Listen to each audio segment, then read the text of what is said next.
Hola mis amigos, muy buenos días. Habla su amigo Roberto Piñeres.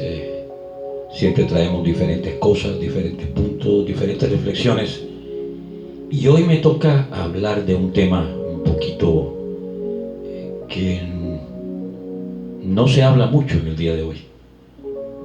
O sea, la gente no quiere reconocer ciertas cosas y hoy me tocó hablar de los falsos profetas, los falsos predicadores, los falsos pastores. Y aquí incluimos toda clase de iglesia católica, evangélica, protestante, como usted le quiera llamar. Así que tenemos que ser conscientes y tenemos que mirar que hay unos puntos de referencia para nosotros poder identificar verdaderamente a quién le escuchamos, qué escuchamos de ellos y cómo saber si son verdaderamente de Dios o no son de Dios. Jesucristo nos advirtió que en los últimos tiempos vendrían falsos cristos, falsos maestros, falsos profetas, y engañarían a los mismos escogidos de Dios. Así que vamos a ver un poquito de cómo poder nosotros reconocer a esos falsos profetas.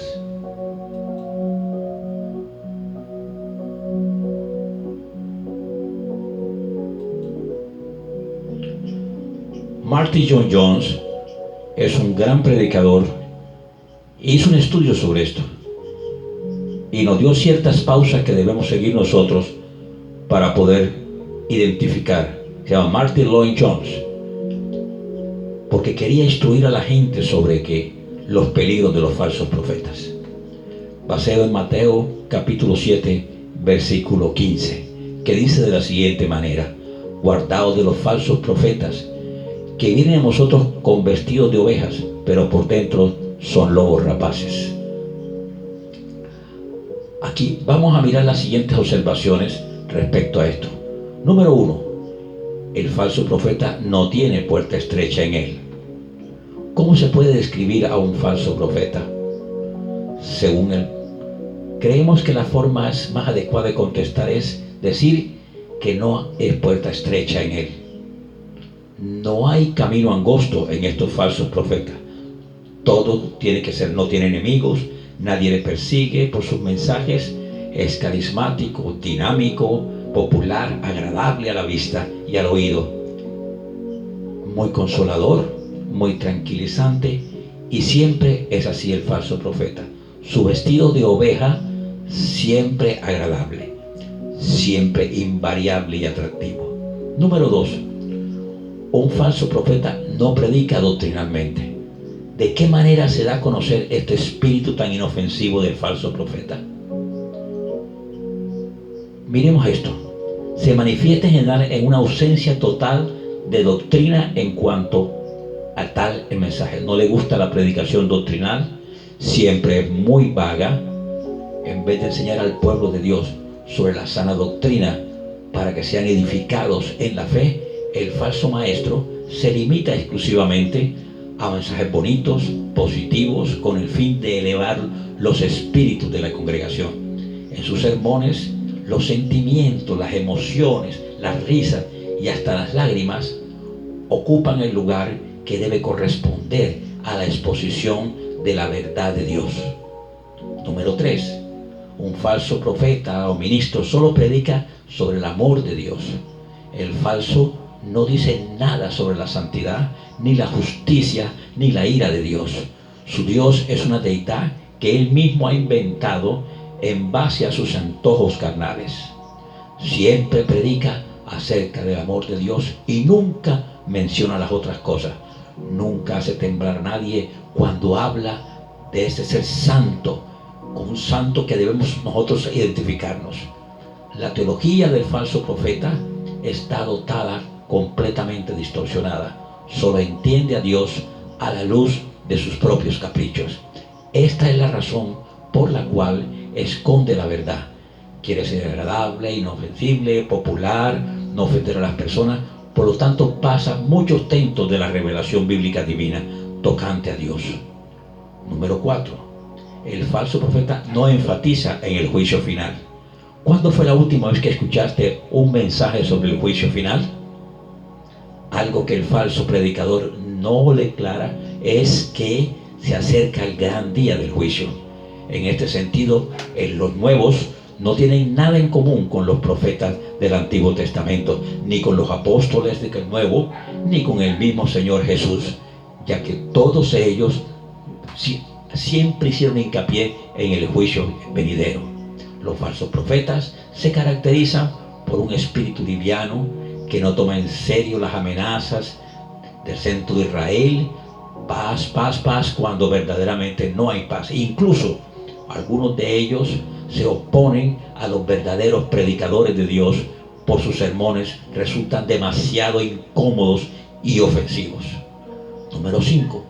Falso profeta no hace mención del pecado, puesto que el falso predicador no quiere caerle mal a nadie. Tampoco dedica mucho tiempo a las demás cosas. No aparece las palabras que aparecen en su vocabulario. O sea, solo es bendición. El ser humano es bueno, tiene sus imperfecciones, pero no está del todo mal. O sea, pecado no aparece. No dice que somos perfectos, pero el pecado no es grave. Falta el santo interés en el pecado, tanto original como individual. El predicador no puede en manifiesto la profunda incapacidad del hombre para hacer algo por su propia salvación.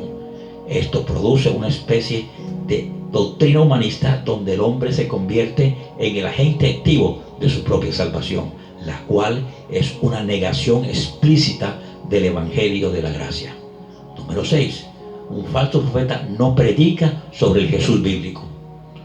Tanto la teología propia como la cristología del falso predicador son peligrosas. El atributo favorito del falso maestro es el amor y el amor de Jesús. Habla en términos agradables y ambiguos acerca del Salvador, pero no explica la grandeza del aspecto expiatorio de tu sacrificio vicaria. Predica sobre Jesús de una forma sentimental, pero no de una forma teológicamente correcta. Habla acerca de los que estaban al torno a la cruz y habla de forma sentimental también acerca de nuestro Señor. Nada sabe hacer de la ofensa de la cruz. Pablo, su predicación no es para nada. No puede ser lo que ellos dicen. A través de sus filosofías le ha quitado todo efecto a la cruz. ¿Cuál es esta filosofía? Es la filosofía del amor, del sentimiento. La única clase de filosofía que el actual mundo está interesado. Y número 7. Un falso profeta no habla sobre del arrepentimiento como regla general. El falso predicador no cree en el arrepentimiento porque tampoco cree en la condenación eterna del alma, ya que todos somos más o menos buenos y Dios es un Dios de amor y misericordia y emocional y un Padre que todo nos va a perdonar. Así que todos nos los concederemos en la vida eterna. La predicación siempre dice, está completamente opuesto a las personas grandes del Evangelio como John Wesley, porque no se percibe ni una pizca del amor de Dios en sus mensajes. No habla sobre la necesidad de negarse uno mismo, ni sobre el llamamiento a apartarse para santidad, apartarse la parte del pecado. Nunca enfatiza de entrar por la puerta estrecha y andar por el camino angosto. Número 8. Un falso profeta no cree en el autoexamen. La última observación es que el falso profeta desaconseja el autoexamen. ¿Por qué? Porque el autoexamen lo siente uno que examinarse a sí mismo es herético. El autoexamen, además, hacer un mandato de la Biblia, promueve la mortificación del pecado. Por esto no agrada a los falsos predicadores, ya que tiene una salvación fácil y una vida cristiana repleta de inmadureces, de vanidades y muchas risas. El falso profeta no es sobrio ni solemne, no conoce el temor de Dios, no tiene peso espiritual. En conclusión, en una generación donde el pecado más grave es la ofensa a alguien o hablar de una manera bonita, correcta, es bueno volver a entender verdaderamente el gran pastor que es el Señor, para decir que hoy aprendemos que el falso maestro no tiene puerta estrecha, no predica doctrinalmente, solo predica sobre el amor de Dios, no enfatiza el juicio final, no hace mención del pecado, no predica sobre el Jesús bíblico, no habla sobre el arrepentimiento y no cree en el autoexamen. Por eso en el día de hoy, sé que este mensaje no es muy agradable al oído, y sé que muchos que asisten a muchas iglesias tampoco quisieran haber oído esto, pero tenemos que abrir nuestros ojos y nuestros corazones. Se está predicando el mensaje del falso profeta, del falso predicador, y tenemos que mirar y hacer un par en nuestra vida espiritual y entender que Jesucristo murió por nosotros en la cruz y que necesitamos el arrepentimiento y el perdón. Ese es el verdadero mensaje que predica el verdadero profeta, el verdadero predicador, el verdadero apóstol, el verdadero sacerdote.